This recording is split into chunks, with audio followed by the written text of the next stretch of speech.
കുർബാന എന്ന് പറയുമ്പോൾ അച്ഛനോ മെത്രാനോ മാത്രം ചെല്ലുകയും ആളുകളൊക്കെ അത് കണ്ടുപോവുകയും ചെയ്യുന്നൊരു കാര്യമല്ല. മനസ്സിൽ ചെറിയൊരു വെറുപ്പോ വൈരാഗ്യമോ വെച്ച് ബലി അർപ്പിക്കാൻ പറ്റില്ല ശരിക്കുള്ള വിശ്വാസമുള്ള ഒരാൾക്ക്. മെത്രാന്മാരും വൈദികരും സമർപ്പിതരും ഒക്കെ എന്തെങ്കിലും ചെറിയൊരു വ്യക്തിബന്ധങ്ങളിൽ മുറിവുകളായിട്ട് ബലി അർപ്പിച്ചാൽ അത് വലിയൊരു ഉതപ്പാണ് സമൂഹത്തിന്.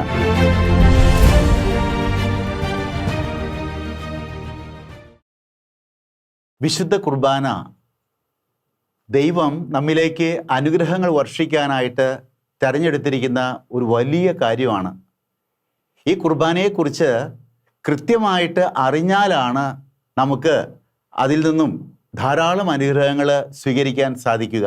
കുർബാന എന്ന് പറയുമ്പോൾ ഈശോയുടെ ജനനം, പരസ്യജീവിതം, പീഡാസഹനം, മരണം, ഉത്ഥാനം, ഇത് അടയാളങ്ങളിലൂടെ അനുഷ്ഠിക്കുകയാണ്. അടയാളങ്ങളുടെ അർത്ഥം അറിയില്ലെങ്കിൽ കാണിക്കുന്നതൊക്കെ ഗോഷ്ഠിയാണ്. ഞാൻ ഇങ്ങനെ കാണിച്ചാൽ വരാനാണ്, എൻ്റെ അടുത്തേക്ക് വരാനാണ് എന്ന് അറിയില്ല എന്ന് വിചാരിക്കാം എതിര് നിൽക്കുന്ന ആൾക്ക്. അപ്പോൾ അവർ വിചാരിക്കുക എന്താ പിതാവ് ഇവിടെ നിന്ന് ഇങ്ങനെ കാണിക്കുന്നത്. ഈ അടയാളത്തിൻ്റെ അർത്ഥം അറിയുന്നില്ലെങ്കിൽ അത് കാണുന്ന ആളെ സംബന്ധിച്ചിടത്തോളം ഗോഷ്ഠിയായിട്ട് മാറും. അതുകൊണ്ടാണ് ഞാൻ എപ്പോഴും പറയുക, കുർബാനയെക്കുറിച്ച്, കുർബാനയുടെ അടയാളങ്ങളെക്കുറിച്ച് കൃത്യമായിട്ടുള്ള അറിവ് നമുക്കുണ്ടാകണമെന്ന്. ഈശോയുടെ ജനനം, പരസ്യജീവിതം, പീഡാസഹനം, മരണം, ഉത്ഥാനം, ഇത് അടയാളങ്ങളിലൂടെ അനുഷ്ഠിക്കപ്പെടുകയാണ് കുർബാനയിൽ. നമുക്കറിയാം കുർബാനയ്ക്ക് 9 ഭാഗങ്ങളുണ്ട്. സിറോ മലബാർ സഭയിൽ കുർബാനയ്ക്ക് 9 ഭാഗങ്ങളുണ്ട്.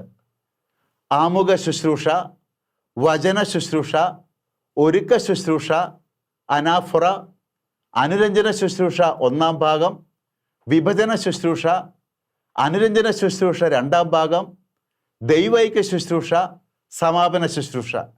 ഈ 9 ഭാഗങ്ങളായിട്ടാണ് നമ്മൾ കുർബാനയിൽ സജീവമായിട്ട് പങ്കുചേരുക. ഞാൻ കുർബാനയുടെ ആരംഭത്തിൽ തന്നെ സൂചിപ്പിക്കട്ടെ, കുർബാന എന്ന് പറയുമ്പോൾ അച്ഛനോ മെത്രാനോ മാത്രം ചെല്ലുകയും ആളുകളൊക്കെ അത് കണ്ടുപോവുകയും ചെയ്യുന്നൊരു കാര്യമല്ല. ശുശ്രൂഷ പൗരോഹിത്യം സ്വീകരിച്ച വൈദികനും മാമോദീസായിലൂടെ പൊതു പൗരോഹിത്യം സ്വീകരിച്ച അൽമായരും ഒരുമിച്ചാണ് ബലി അർപ്പിക്കുക. ആ ഒരു കാര്യം ഇന്ന് നമുക്ക് ഉറച്ച ബോധ്യം ഉണ്ടാകണം. മാമോദീസായിലൂടെ പൊതു പൗരോഹിത്യം സ്വീകരിച്ച കോമൺ പ്രീസ്റ്റ്ഹുഡിൽ അംഗങ്ങളായിട്ടുള്ള വ്യക്തികളാണ് ഓരോ അൽമായരും. അപ്പം അതുകൊണ്ട് നമ്മൾ ഒരുമിച്ചാണ് ബലി അർപ്പിക്കുന്നത്. ഇപ്പം നമ്മൾ കൃത്യമായിട്ട് അറിഞ്ഞിരിക്കണം. അച്ഛന്മാർ മാത്രം അറിഞ്ഞാൽ പോരാ, അൽമായരും അറിഞ്ഞിരിക്കണം എന്തൊക്കെയാണ് ഓരോ അടയാളങ്ങളുടെയും അർത്ഥമെന്ന്. ഇപ്പം നമ്മൾ കുർബാനയ്ക്ക് ഇപ്പം ഇവിടെ കുരിശ് ഉപയോഗിക്കുന്നുണ്ട്. ക്രൂശിത രൂപം കർത്താവിൻ്റെ കുരിശ് മരണത്തെ സൂചിപ്പിക്കുന്നു. ഇനിയിപ്പോൾ ചിലപ്പോൾ നമ്മൾ മാർത്തോമ കുരിശ് ഉപയോഗിക്കുന്നുണ്ട്. അത് ഈശോയുടെ ഉത്ഥാനത്തെ സൂചിപ്പിക്കുന്നു. ഇതെല്ലാം അടയാളങ്ങളാണ്. പരസ്പരം സ്നേഹിക്കാൻ പറഞ്ഞിട്ടുള്ള ഈശോയെ സൂചിപ്പിക്കുന്ന അടയാളങ്ങളാണ് ക്രൂശിത രൂപവും മാർത്തോമ കുരിശും. ഇനി വിളക്ക്, ഇത് ലോകത്തിൻ്റെ പ്രകാശമായ യേശുവിനെ സൂചിപ്പിക്കാൻ വേണ്ടിയിട്ടാണ് കുർബാനയിൽ ഉപയോഗിക്കുന്നത്. ഒരു അടയാളമാണത്. ഇനി നമ്മളറിയാം കാസ, പീലാസ, ഇതെല്ലാം കുർബാനയ്ക്ക് ഉപയോഗിക്കുന്ന പാത്രങ്ങൾ നമ്മളറിയണം. തിരുപാത്രങ്ങളാണിതൊക്കെ. ഇനി കുർബാനയ്ക്ക് ഉപയോഗിക്കുന്ന തിരുവസ്ത്രങ്ങളുണ്ട്. ആ തിരുവസ്ത്രങ്ങൾക്കും സൂചിപ്പിക്കുന്ന അർത്ഥമുണ്ട്. ഈ കൊത്തീന എന്ന് പറയുന്ന നീണ്ട ഉടുപ്പ് വൈദികൻ ആദ്യം ധരിക്കുമ്പോൾ ഇത് പുതിയ മനുഷ്യനെ സൂചിപ്പിക്കുന്ന തിരുവസ്ത്രമാണ്. ഇതിൻ്റെ അർത്ഥം എന്താണെന്നറിയാവോ? ഇത് ധരിക്കുന്ന ശുശ്രൂഷ പൗരോഹിത്യം സ്വീകരിച്ച വൈദികനും പൊതു പൗരോഹിത്യം സ്വീകരിച്ച എല്ലാ അൽമായരും പുതിയ മനുഷ്യരായിട്ട് വേണം ബലി അർപ്പിക്കാനെന്ന് ഓർപ്പിക്കുന്ന തിരുവസ്ത്രമാണിത്. അത് നമ്മൾ മനസ്സിലാക്കണം. അത് ഇനി ഇതാണ് ഊറാറ. വൈദികര് കുർബാനയ്ക്കും ഇങ്ങനെ ധരിക്കുന്നില്ലേ? ഊറാറ പരിശുദ്ധിയെ സൂചിപ്പിക്കുന്നു. ഇത് വൈദികൻ ധരിക്കുമ്പോൾ ശുശ്രൂഷ പൗരോഹിത്യം സ്വീകരിച്ച വൈദികനും പൊതു പൗരോഹിത്യം സ്വീകരിച്ച അൽമായരും പരിശുദ്ധിയുള്ളവരായിരിക്കണം കുർബാനയ്ക്ക് അണയുമ്പോൾ എന്ന് സൂചിപ്പിക്കാൻ വേണ്ടിയിട്ടാണ് ഈ തിരുവസ്ത്രം ധരിക്കുന്നത്, എല്ലാവരെയും പ്രതിനിധീകരിച്ചുകൊണ്ട്. ഇനി അരക്കെട്ട്, സൂനാറ, ശുദ്ധതയെ സൂചിപ്പിക്കുന്ന തിരുവസ്ത്രമാണ്. ഇത് ധരിക്കുമ്പോൾ ബലി അർപ്പിക്കുന്ന ശുശ്രൂഷ പൗരോഹിത്യം സ്വീകരിച്ച വൈദികനും പൊതു പൗരോഹിത്യം സ്വീകരിച്ച അൽമായരും ശുദ്ധത പാലിക്കുന്നവരാകണം, ചിന്തയിലും വാക്കിലും പ്രവൃത്തിയിലും. ഞാൻ പറയാ, നമ്മൾ എപ്പോഴും TWD ടെസ്റ്റ് നടത്തണം എന്ന് പറയും. Thoughts, words, deeds. അതാണ് TWD test. Thoughts, words, deeds. TWD test നടത്തണം. എന്നിട്ട് റേഞ്ച് കുറച്ച് കയറി നിൽക്കുന്നുണ്ടെങ്കിൽ സെൽഫ് കൺട്രോൾ ടാബ്ലറ്റ്സ് കഴിക്കണം. കുറച്ചുകൂടി കയറി നിൽക്കുകയാണെങ്കിൽ കൺഫെഷൻ ടാബ്ലറ്റ് കഴിക്കണം. കുറച്ചുകൂടി കയറി നിൽക്കുകയാണെങ്കിൽ റിട്രീറ്റ് ടാബ്ലറ്റ്സ് കഴിക്കണം. അപ്പോൾ ശുദ്ധത പാലിക്കുന്നവരായിട്ട് വേണം ബലി അർപ്പിക്കാനായിട്ട്. നമ്മൾ ഏറ്റവും മുകളിൽ വൈദികർ ധരിക്കുന്ന കാപ്പ, ഇത് നീതിയെ സൂചിപ്പിക്കുന്ന വസ്ത്രമാണ്. കാപ്പ നീതിയെ സൂചിപ്പിക്കുന്നു. ബലിയർപ്പിക്കുന്ന വൈദികനും സമൂഹവും നീതി പാലിക്കുന്നവരാകണമെന്ന് ഓർപ്പിക്കാൻ വേണ്ടിയിട്ടാണ് ഈ വലിയ കുപ്പായിട്ട് നിൽക്കുന്ന അച്ഛന്മാര്. നീതി പാലിക്കുന്നവരാകണം.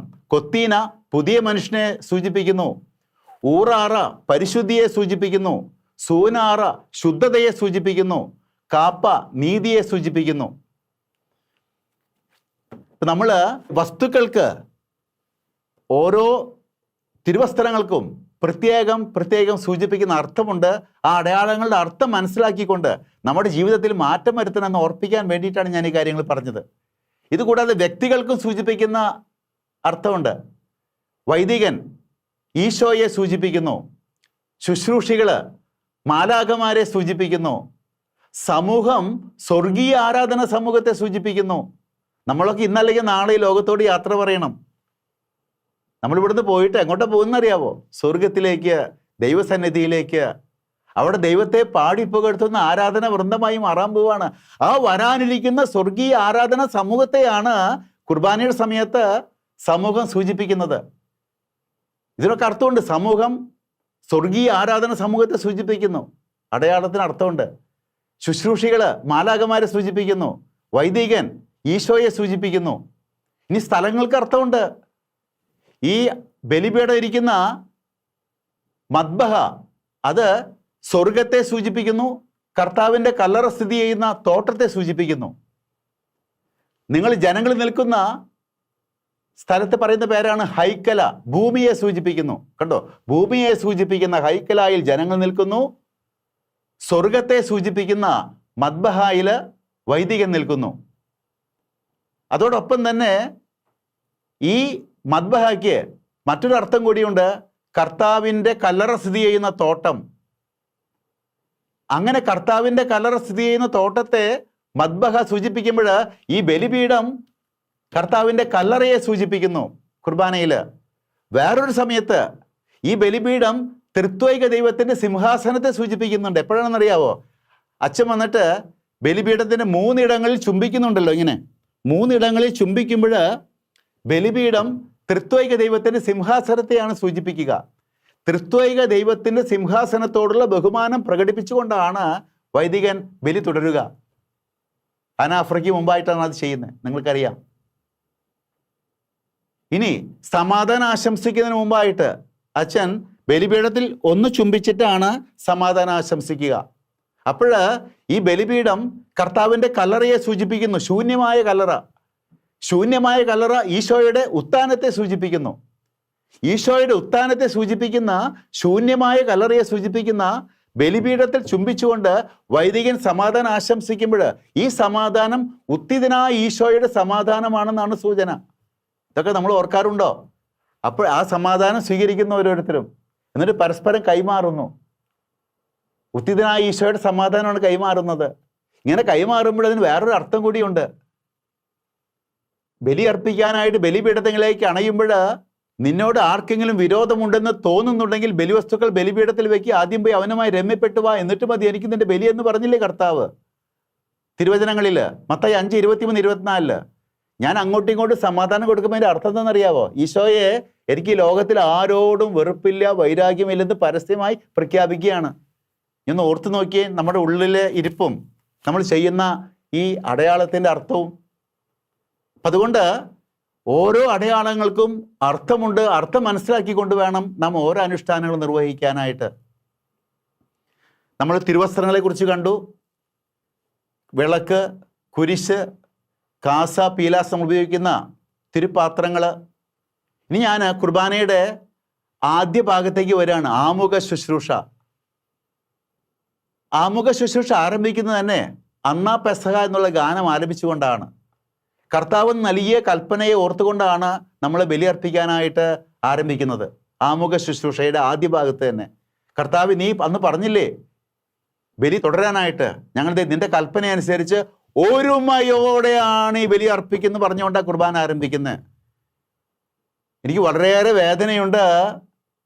നമ്മൾ എന്തുമാത്രം ആത്മാർത്ഥതയോടെയാണ് നമ്മളെല്ലാവരും, സഭയിൽപ്പെട്ട എല്ലാവരും ഒരുമയോടെയാണ് ബലി അർപ്പിക്കുന്നതെന്ന് പറഞ്ഞുകൊണ്ടിരിക്കുന്നത്.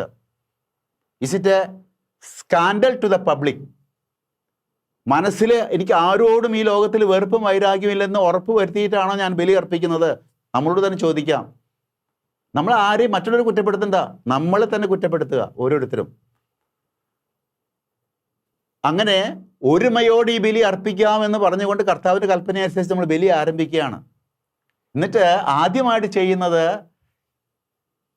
അന്ന് നസറത്തിൽ ബേത്ലഹേത്തെ പുൽക്കൂട്ടിൽ ഉണ്ണിയേശു പിറന്നപ്പോൾ മാലാഖമാര് പാടിയ പാട്ട് പാടിക്കൊണ്ടാണ് കുർബാന ആരംഭിക്കുക. അത്യുന്നതമാം സ്വർലോകത്തിൽ. എന്ത് രസമാണ് മാലാഖമാരോടി പാടാനായിട്ട്. ഈശോയുടെ ജനനം ഓർത്തുകൊണ്ടാണ് നാം ബലി ആരംഭിക്കുന്നത്. അത് കഴിഞ്ഞാൽ ഈശോ പഠിപ്പിച്ച പ്രാർത്ഥന ചൊല്ലുകയാണ്. സ്വർഗസ്ഥനായ ഞങ്ങളുടെ പിതാവേ, അപ്പാ എന്ന് ഒരുമിച്ച് വിളിക്കുകയാണ്. അപ്പ എന്ന് ആരെ വിളിക്കുക? മക്കള്. മക്കളാണെങ്കിൽ സഹോദരി സഹോദരന്മാരാണ്. ജാതി മത ഭേദമന്യേ ഈ ലോകത്തുള്ള എല്ലാവരും സഹോദരി സഹോദരന്മാരാണെന്ന് ഏറ്റുപറയുന്ന ഒരു വിളിയാണ് ഈ കുർബാനയുടെ ആരംഭത്തിൽ. അപ്പാ, സ്വർഗസ്ഥനായ ഞങ്ങളുടെ പിതാവേ എന്ന് വിളിക്കുമ്പോൾ ആ ഒരു ചിന്ത എൻ്റെ ഉള്ളിലുണ്ടോ എന്ന് ഒന്ന് ആത്മപരിശോധന ചെയ്യുന്നത് നല്ലതാണ്. ജാതി മത ഭേദമന്യേ എല്ലാവരെയും എൻ്റെ സഹോദരി സഹോദരങ്ങളായിട്ട് കാണാൻ എനിക്ക് കഴിയുന്നുണ്ടോ എന്ന് ആത്മപരിശോധന ചെയ്തിട്ട് വേണം ബലിയിൽ സ്വർഗസ്ഥനായ പിതാവ് എന്ന് വിളിച്ചപേക്ഷിക്കാൻ. ഇത് കഴിഞ്ഞ് സങ്കീർത്തനം ആലപിക്കുന്നു.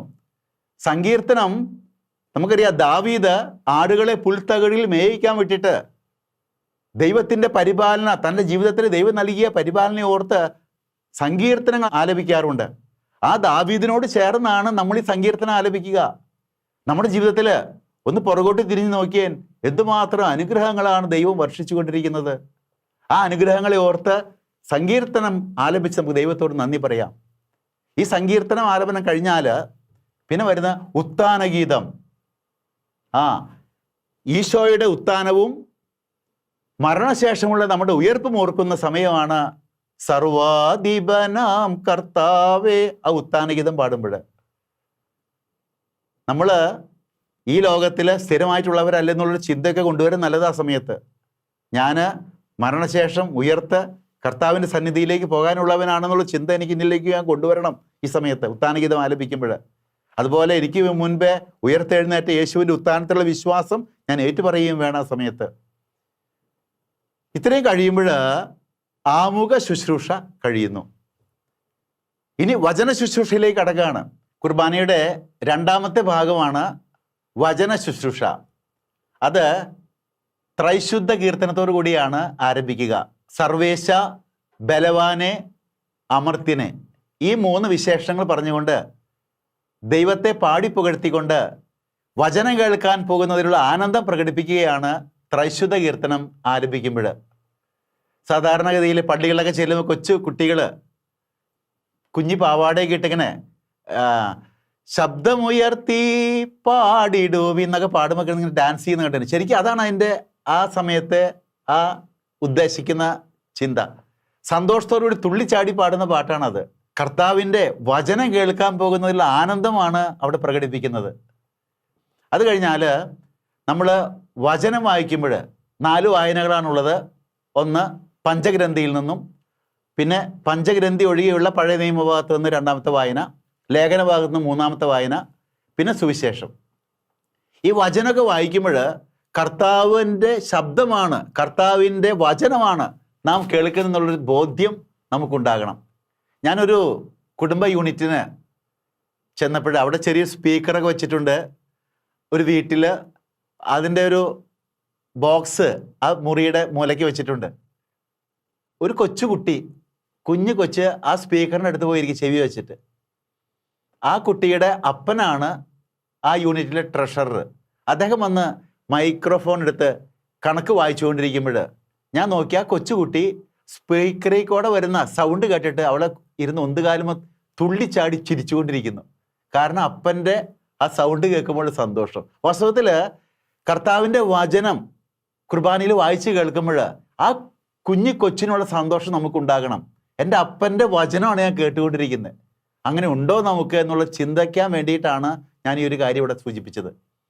അത് കഴിഞ്ഞ് കാറോസൂസ പ്രാർത്ഥന ചൊല്ലുമ്പോൾ നമ്മൾ വായിച്ചു കേട്ട വചനത്തിൻ്റെ വെളിച്ചത്തിൽ പ്രാർത്ഥിക്കുന്നു, പ്രതികരിക്കുന്നു. അതാണ് കാറോസൂസ പ്രാർത്ഥന.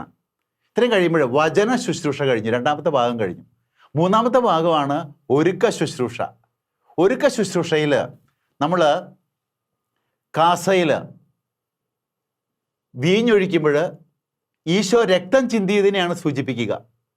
പിന്നെ 2 തുള്ളി വെള്ളം ഒഴിക്കുന്നുണ്ട്. കർത്താവിൻ്റെ തിരുവിലാവ് കുന്തം കൊണ്ട് പിളർന്നപ്പോൾ അവിടുന്ന് രക്തവും വെള്ളവും ഒഴുകിയ സംഭവമാണ് നമ്മൾ ഓർക്കുക. തന്നെയല്ല, വീഞ്ഞ് ഈശോയെ സൂചിപ്പിക്കുന്നു, വെള്ളം നമ്മളെ സൂചിപ്പിക്കുന്നു. വീഞ്ഞും വെള്ളവും കൂടി കലരുന്ന പോലെ ഞാനും യേശുവും ഒന്നായി ചേർന്ന് ബലിയർപ്പിക്കണം എന്നുള്ള സൂചന കൂടി ഈ അനുഷ്ഠാനത്തിലുണ്ട്. അത് കഴിഞ്ഞാൽ നമ്മൾ പീലാസയിൽ കുരിശടയാളത്തിൽ ഓസ്തി വയ്ക്കുന്നുണ്ട്. ഈശോയെ യൂതന്മാർക്ക് ഏൽപ്പിച്ചു കൊടുക്കുന്നു. ആ ഒരു സംഭവം പ്രത്യേകമായിട്ട് ഓർക്കുന്ന നിമിഷമാണത്. കാസിയും പിലാസയും ഇങ്ങനെ ഉയർത്തിപ്പിടിച്ചുകൊണ്ട് ബലിപീഠത്തിന് നടുവിലേക്ക് വൈദികൻ വരുമ്പോൾ കാൽവരി കുന്നിലേക്ക് കുരിശു ചുമന്ന് പോകുന്ന യേശുവിൻ്റെ പീഡാനുഭവ രംഗമാണ് നാം ഓർക്കുക. കാഴ്ചവെപ്പിൻ്റെ സമയത്ത് കാസിയും പിലാസയും കുരിശാകൃതിയിൽ ഉയർത്തുമ്പോൾ ഈശോയുടെ കുരിശുമരണം, കാസിയും പിലാസിയും ബലിപീഠത്തെങ്കിൽ ഇറക്കി വയ്ക്കുമ്പോൾ കർത്താവിൻ്റെ മൃതശരീരം കല്ലറയിൽ സംസ്കരിക്കുന്നു. ശോശപ്പ് കൊണ്ട് ബലിവസ്തുക്കൾ മൂടുമ്പോൾ കർത്താവിൻ്റെ കല്ലറവാതിൽ കല്ലുരുട്ടി മൂടുന്നു. ഇങ്ങനെ ഓരോ അനുഷ്ഠാനങ്ങൾക്കും കുർബാനയിൽ അർത്ഥമുണ്ട്. നമ്മൾ ഈ അനുഷ്ഠാനങ്ങളുടെ അർത്ഥം മനസ്സിലാക്കി കൊണ്ടുവേണം ബലിയിൽ പങ്കുചേരാനായിട്ട്. ഞാൻ നേരത്തെ സൂചിപ്പിച്ചു, ഈ ഒരുക്ക ശുശ്രൂഷയിൽ നമ്മൾ പ്രത്യേകമായിട്ട് നമ്മളെ ഓരോരുത്തരെയും നമ്മുടെ കുടുംബങ്ങളെയും എല്ലാവരെയും സമർപ്പിച്ചുകൊണ്ട് ഈ അപ്പത്തോടും വീഞ്ഞിനോടും ചേർത്ത് സമർപ്പിക്കണം കർത്താവിന്. ഈ അപ്പവും വീഞ്ഞും മറ്റൊരു കാര്യം കൂടി നമ്മൾ ഓർപ്പിക്കുന്നുണ്ട്. അനേകം ഗോതമ്പ് മണികൾ ഒരുമിച്ച് ചേർന്നാണ് ഈ അപ്പം ഉണ്ടാകുന്നത്. ഇത് നമ്മുടെ അധ്വാന ഫലമാണ് ഗോതമ്പ്. അനേകം ഗോതമ്പ് മണികൾ ഒരുമിച്ച് കൂടി അപ്പം ഉണ്ടാകുന്നു. ഇത് സൂചിപ്പിക്കുന്നത് നമ്മൾ ഓരോരുത്തരും ഓരോ ഗോതമ്പ് മണി പോലെയാണ്. നമ്മളെല്ലാവരും ഒരുമിച്ച് കൂടി കർത്താവിൻ്റെ ശരീരമായി മാറാനുള്ളവരാണ്. നമ്മുടെ അധ്വാനം നാം സമർപ്പിക്കണം. നമ്മുടെ അധ്വാന ഫലമാണ് ഈ ഗോതമ്പപ്പം. സ്നേഹവും ഐക്യവും നമ്മിൽ ഉണ്ടാകണം. അതും ഈ ഗോതമ്പപ്പം നമ്മെ ഓർപ്പിക്കുന്നുണ്ട്. വീഞ്ഞ് അനേകം മുന്തിരിപ്പഴങ്ങൾ ഞെക്കിപ്പിഴിഞ്ഞ് ആ മുന്തിരിച്ചാറാണ് വീഞ്ഞായിട്ട് മാറുന്നത്. അതുപോലെ നമ്മൾ ഓരോരുത്തരും സഹനങ്ങളെല്ലാം ഏറ്റെടുത്ത് സ്നേഹത്തിലും ഐക്യത്തിലും ഒന്നായി ചേർന്ന് യേശുവിൻ്റെ രക്തമായി മാറണം. നമ്മളൊക്കെ കർത്താവിൻ്റെ മിസ്റ്റിക്കൽ ബോഡിയാന്ന് പറയും. കർത്താവ് ശിരസ്, നമ്മളൊക്കെ അവയവങ്ങൾ. ഒരവയവത്തിന് വേദന വന്നാൽ അത് നമ്മുടെ ശരീരത്തെ മുഴുവൻ ബാധിക്കണം. അതാണ് മിസ്റ്റിക്കൽ ബോഡി, ഭൗതിക ശരീരം കർത്താവിൻ്റെ. ഈ അപ്പവും വീഞ്ഞും നമ്മൾ ഓർപ്പിക്കുന്ന വലിയൊരു കാര്യം ഇക്കാര്യമാണ്. ഒരുക്ക ശുശ്രൂഷയിൽ നമ്മൾ തോമാസ് ലീഗ, രക്തസാക്ഷികൾ, വിശുദ്ധർ, മാതാവ്, ഔസപിതാവ് ഇവരൊക്കെ ഓർക്കുന്ന ദിവ്യരഹസ്യഗീതം ആലപിക്കുന്നുണ്ട്. ഒരുക്ക ശുശ്രൂഷ കഴിഞ്ഞാൽ 4ാമത്തെ ഭാഗമാണ് അനാഫുറ. അനാഫുറയിൽ 4 ഭാഗങ്ങളുണ്ട്. അനാഫുറയുടെ ആദ്യത്തെ ഭാഗം പിതാവായ ദൈവത്തെ സൂചിപ്പിക്കുന്ന പ്രണാമജപ പ്രാർത്ഥനയാണ്. നീണ്ട പ്രാർത്ഥന, പ്രണമിച്ചുകൊണ്ട് ചെല്ലുന്ന പ്രാർത്ഥന എന്നാണ് അതിൻ്റെ സൂചന. അതിൻ്റെ അവസാനമാണ് വൈദികൻ, കാർമ്മികൻ ബലിപീഠം ചുംബിച്ചുകൊണ്ട് സമാധാനം ആശംസിക്കുന്നത്. ഞാൻ നേരത്തെ നിങ്ങളോട് പറഞ്ഞു, ബലിപീഠം കർത്താവിൻ്റെ കല്ലറയെ സൂചിപ്പിക്കുന്നു. ശൂന്യമായ കല്ലറ ഉത്തിതനായ ഈശോയുടെ ഉത്ഥാനത്തെ സൂചിപ്പിക്കുന്നു. ഈശോയുടെ ഉത്ഥാനത്തെ സൂചിപ്പിക്കുന്ന ശൂന്യമായ കല്ലറയെ സൂചിപ്പിക്കുന്ന ബലിപീഠത്തിൽ ചുംബിച്ചുകൊണ്ട് വൈദികൻ സമാധാനം ആശംസിക്കുമ്പോൾ ഉത്തിതനായ ഈശോയുടെ സമാധാനമാണ് കൈമാറുന്നത്. അത് പരസ്പരം കൈമാറുമ്പോൾ ആരോടും വെറുപ്പും വൈരാഗ്യമില്ലെന്ന് ഉറപ്പുവരുത്തുകയാണെന്ന് നമ്മൾ നേരത്തെ കണ്ടു. ഈ സമാധാനാശംസ ഒന്നാമത്തെ പ്രണാമജപം കഴിഞ്ഞു വരുന്നു. ഇത് കഴിഞ്ഞാൽ രണ്ടാമത്തെ പ്രണാമജപം ത്രിത്വൈക ദൈവത്തെ സൂചിപ്പിക്കുന്ന പ്രണാമജപമാണ്. പിതാവും പുത്രനും പരിശുദ്ധാത്മാവുമായ ത്രിത്വൈക ദൈവത്തെ പ്രത്യേകമായിട്ട് ഓർത്തുകൊണ്ട് ചൊല്ലുന്ന പ്രണാമജപ പ്രാർത്ഥനയുടെ സമാപനത്തിലാണ് ഓശാന ഗീതം വരിക.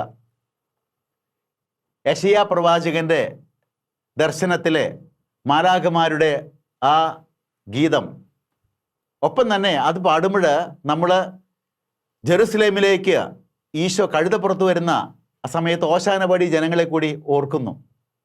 അപ്പോൾ ഓശാന ഗീതം ഒന്നാമത്തെ പ്രണാമജപം കഴിഞ്ഞിട്ടാണ് സമാധാനാശംസ, രണ്ടാമത്തെ പ്രണാമജപം കഴിഞ്ഞിട്ടാണ് ഓശാന ഗീതം.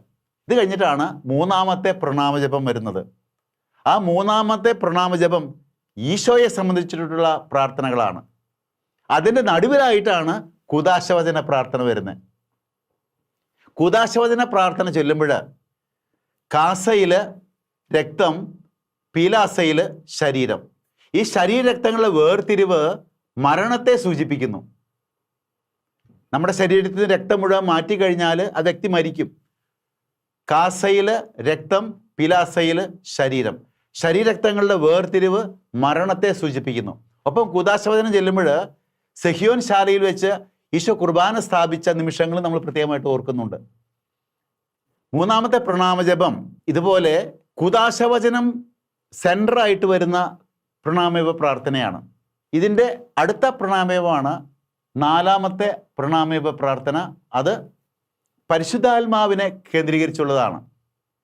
ആ പ്രാർത്ഥന, നീണ്ട പ്രാർത്ഥനയുടെ അവസാനമാണ് റൂഹാഷണ പ്രാർത്ഥന അച്ഛൻ ചെല്ലുക. പരിശുദ്ധാത്മാവ് ഇറങ്ങി വന്ന് ഗോതമ്പപ്പവും മുന്തിരിച്ചാറും കർത്താവിൻ്റെ ശരീരക്തമാക്കി മാറ്റുന്ന പ്രക്രിയ പൂർത്തീകരിക്കുന്ന നിമിഷങ്ങളാണത്.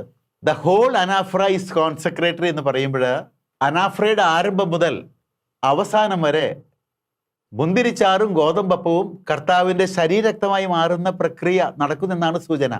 അതുകൊണ്ട് വളരെ പ്രാധാന്യം അറിയിക്കുന്നു അനാഫ്ര മുഴുവനും.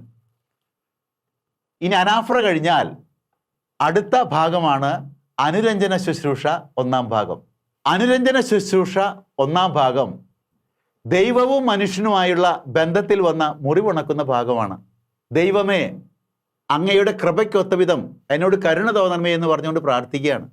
ഞാനും ദൈവവുമായുള്ള ബന്ധത്തിൽ വന്ന മുറിവുണക്കുന്ന ഭാഗമാണ്. നമ്മൾ ഏതൊരു പാപം ചെയ്യുമ്പോഴും ദൈവവുമായുള്ള ബന്ധം മുറിയും, മനുഷ്യനുമായുള്ള ബന്ധം മുറിയും. ഈ രണ്ട് തലത്തിലുള്ള മുറിവുണക്കൽ കുർബാനയിലുണ്ട്. ഈ രണ്ട് തലത്തിൽ മുറിവുണക്കുന്ന ഭാഗങ്ങളാണ് അനുരഞ്ജന ശുശ്രൂഷ ഒന്നാം ഭാഗവും അനുരഞ്ജന ശുശ്രൂഷ രണ്ടാം ഭാഗവും. അനുരഞ്ജന ശുശ്രൂഷ രണ്ടാം ഭാഗത്ത് കലഹം മാറ്റാം, ഭിന്നത നീക്കിയിടാം, അവിടെ മനുഷ്യനുമായുള്ള ബന്ധത്തിൽ വന്ന് മുറിവുണക്കുന്ന ഭാഗമാണ്. ഇവിടെ ദൈവവും മനുഷ്യനുമായുള്ള ബന്ധത്തിൽ വന്ന് മുറിവുണക്കുന്ന ഭാഗമാണ്. ദൈവമേ, അങ്ങയുടെ കൃപയ്ക്കൊത്ത വിധം എന്നോട് കരുണ തോന്നണമേ. അവിടെ കലഹം മാറ്റാം, ഭിന്നത നീക്കാം, സ്നേഹത്തിലാകാം, ആ ഒരു ചിന്ത. മനുഷ്യനുമായുള്ള ബന്ധത്തിൽ വന്ന മുറിവുണക്കുന്ന ഭാഗം. ഈ രണ്ട് ഭാഗങ്ങൾക്ക് നടുവിലാണ് വിഭജന ശുശ്രൂഷ വരുന്നത്. തിരുവോസ്തി രണ്ടായിട്ട് മുറിക്കുമ്പോൾ ഈശോയുടെ മരണത്തെയാണ് അനുഷ്ഠാനം സൂചിപ്പിക്കുക. വിഭജിച്ച ഭാഗങ്ങൾ തിരുരക്തത്തിൽ മുക്കുമ്പോൾ ശരീരവും രക്തവുമായുള്ള സംയോജനം.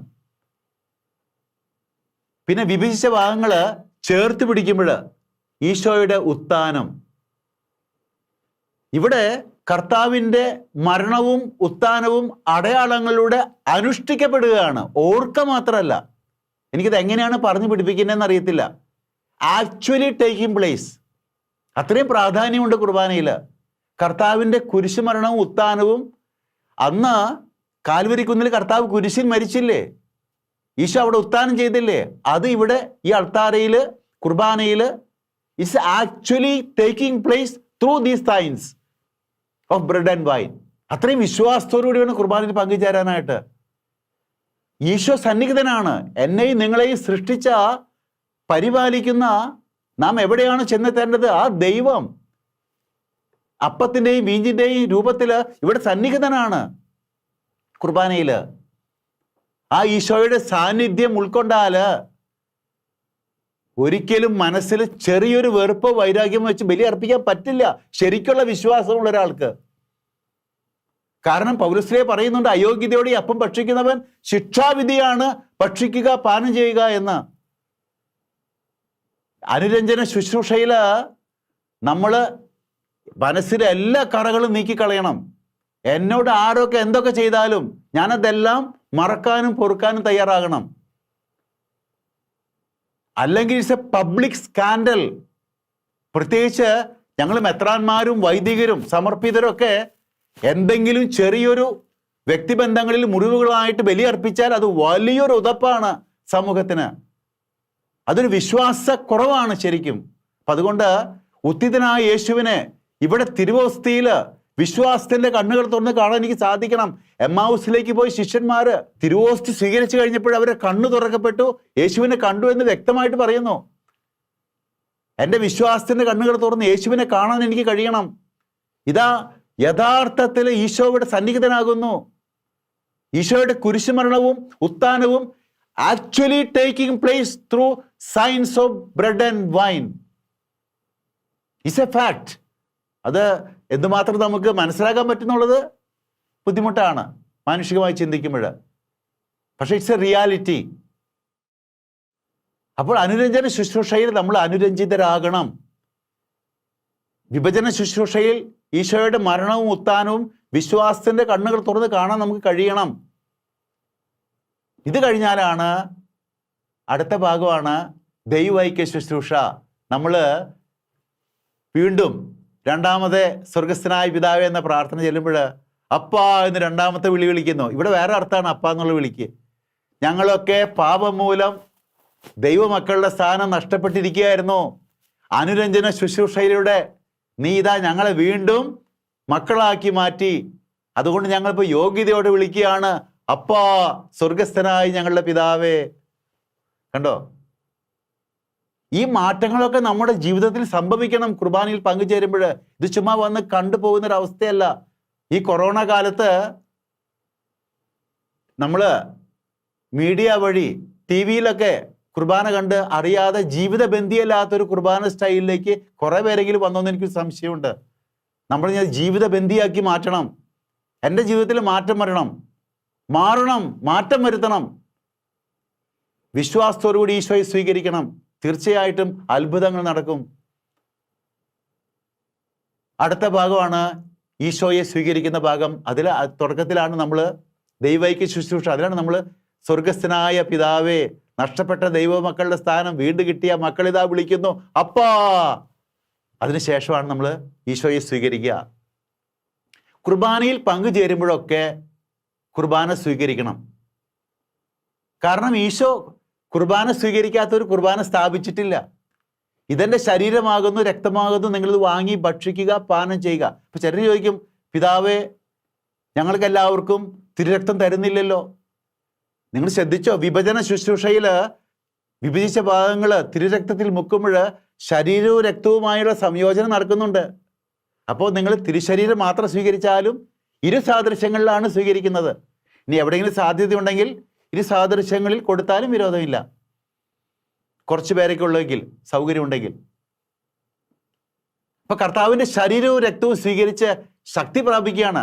ഈ അമ്മമാർ കുഞ്ഞുങ്ങളെയൊക്കെ ഒരുക്കി വിടില്ലേ സ്കൂളിലേക്ക്, ജോലിക്കൊക്കെ ചോറൊക്കെ കൊടുത്ത്. അതുമാതിരി ഈശോ ഒരു ദിവസത്തിൽ 24 മണിക്കൂറിൽ ഒന്നാമത്തെ മണിക്കൂറിൽ പള്ളിയിലേക്ക് വിളിച്ചു വരുത്തി തൻ്റെ ശരീരവും രക്തവുമാകുന്ന ഭക്ഷണവും പാനീയവും നൽകിക്കൊണ്ട് നമ്മുടെ മസിൽ ഉറപ്പിച്ച് വിടുകയാണ്.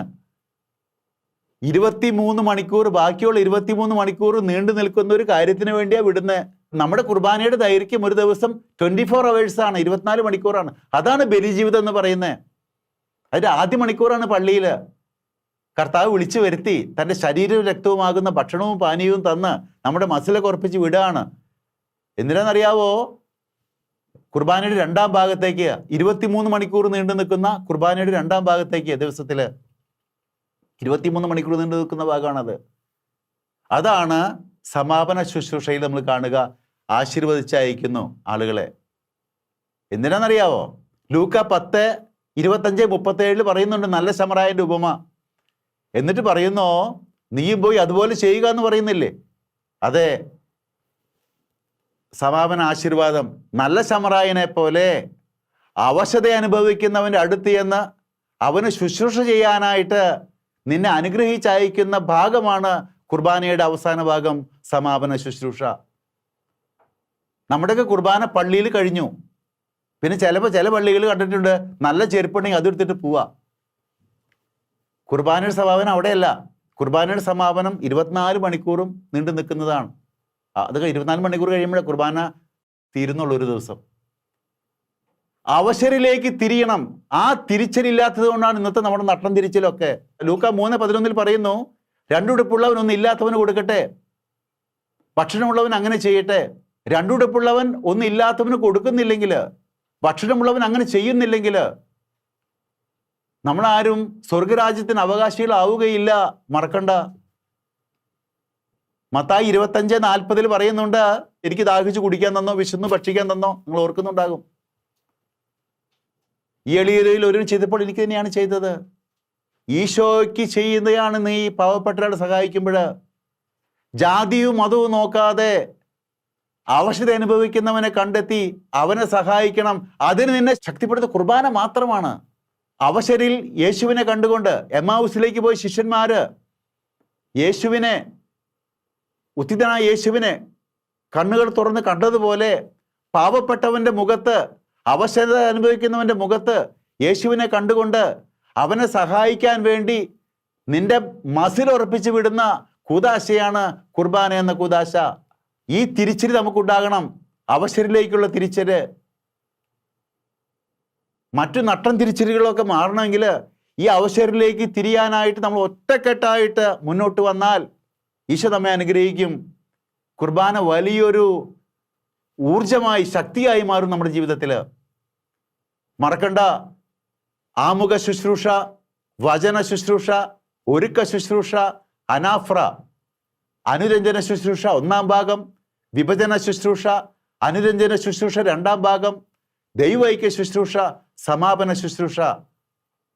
സ്വന്തം ശരീരവും രക്തവും പങ്കിട്ട് തരുന്ന കർത്താവിൻ്റെ സ്നേഹം എന്നെ അനുഗ്രഹിച്ചയക്കുന്നു. നീയും പോയി ഞാൻ നിന്നെ സ്നേഹിച്ചതുപോലെ നിങ്ങളും സ്നേഹിക്കുക. നീയും പോയി നിന്റെ ശരീരവും രക്തവും മറ്റുള്ളവർക്ക് പങ്കിട്ട് കൊടുക്കുക. നിന്റെ ആയുസ്സ് മുഴുവൻ മറ്റുള്ളവർക്ക് വേണ്ടി ചെലവഴിക്കുക, അവസരം സഹായിക്കാൻ. വിശുദ്ധ കുർബാനയുടെ യഥാർത്ഥ ചൈതന്യം ഉൾക്കൊണ്ട് ഏറ്റവും ഭക്തിപൂർവ്വം അടയാളങ്ങളുടെ അർത്ഥം മനസ്സിലാക്കിക്കൊണ്ട് ദിവ്യബലിയിൽ പങ്കുചേർന്ന് നമുക്കും നമ്മുടെ നാടിനും നമ്മുടെ രാജ്യത്തിനും ലോകം മുഴുവനും വേണ്ടി നമുക്ക് അനുഗ്രഹങ്ങൾ നേടാം. ദൈവം നമ്മെ അനുഗ്രഹിക്കട്ടെ.